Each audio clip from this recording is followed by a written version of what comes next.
On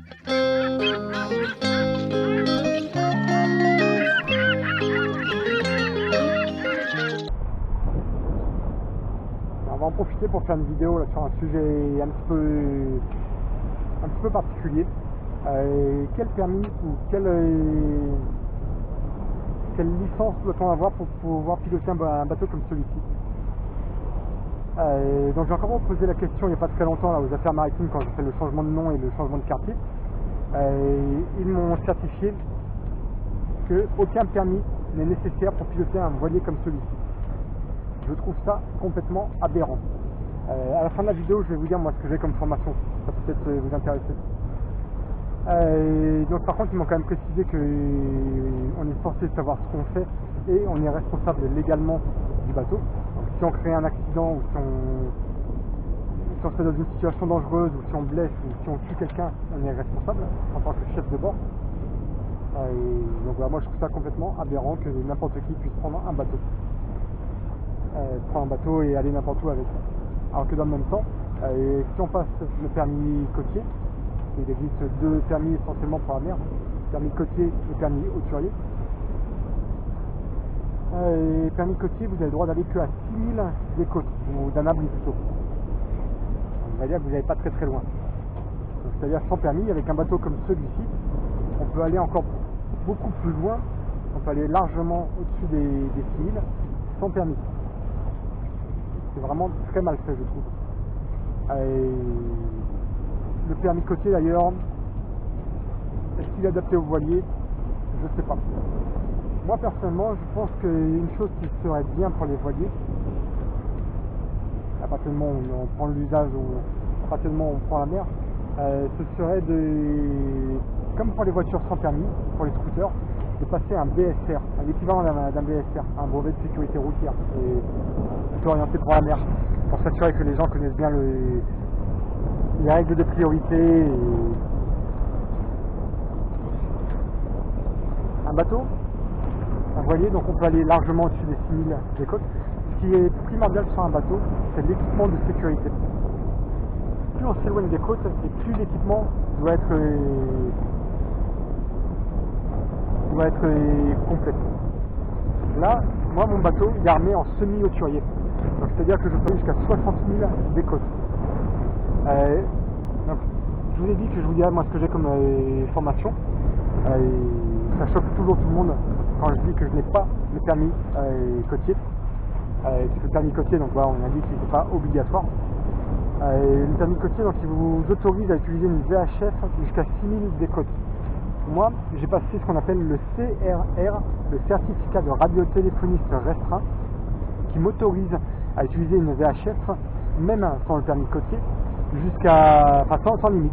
Je peux l'utiliser de façon internationale, c'est valable dans le monde entier. Parce que plus on va s'éloigner des côtes, dès qu'on s'éloigne à plus de 6000 des côtes, la VHF, plus c'est 6000 ou 2000 des côtes, la VHF est obligatoire sur le bateau. Et surtout à partir du moment où on s'éloigne encore plus des côtes, il faut avoir une certaine puissance sur la radio, qui fait qu'on a besoin quand même pour l'utiliser correctement, il faut savoir ce qu'on fait, il ne faut pas parler n'importe comment à la radio. Donc c'est la raison pour laquelle il faut avoir un certificat de radiotéléphoniste restreint.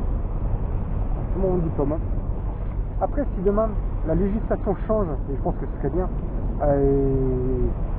et oblige les plaisanciers à passer un permis ou quelque chose pour connaître les règles de priorité, automatiquement oui je vais le faire. Par contre aujourd'hui, vu que c'est pas obligatoire, j'ai pas envie de mettre 300 € dans un permis qui ne me servira strictement à rien. Dans ma table à cartes, j'ai résumé sur 2 voire 3 feuilles toutes les signalisations maritimes, les règles de priorité, les bouées, enfin tout est répertorié. J'ai mon petit aide-mémoire, un aide-mémoire qui peut être très pratique. Alors après, est-ce que la personne qui a le permis côtier, qui loue un bateau une fois tous les 2 ans ou tous les 3 ans, est-ce qu'il est moins dangereux que moi qui n'ai pas le permis? Personnellement, je ne suis pas sûr, parce que comme moi je sors très régulièrement, et les règles de priorité je les connais par cœur, les bouées je les révise très régulièrement, et quelqu'un qui ne sort pas forcément en mer très souvent, on a vite fait d'oublier les premières règles, les règles de sécurité. Donc chacun se fera son idée dessus. Si demain le permis est rendu obligatoire, je le passerai. En tout cas, je pense pas apprendre grand chose. D'autant que régulièrement, j'ai des applications sur mon téléphone où je peux m'entraîner pour le code Wagner pour voir si mes connaissances sont bonnes. Et généralement, si je fais 3 fautes sur une série, honnêtement, c'est le bout du monde. Donc voilà, s'il faut le passer, je le passerai, mais c'est pas prévu tout de suite.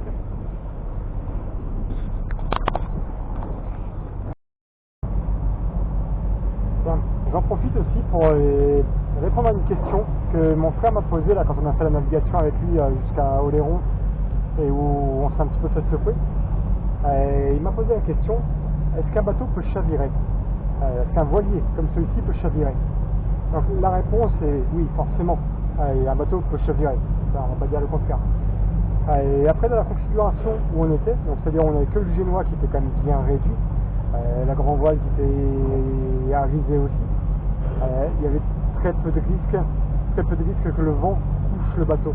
Parce il faut savoir que sous le bateau, il y a une quille avec des ailettes et avec un lest en plomb qui doit faire, je sais plus, je crois dans les 3 tonnes ou 3 tonnes 5.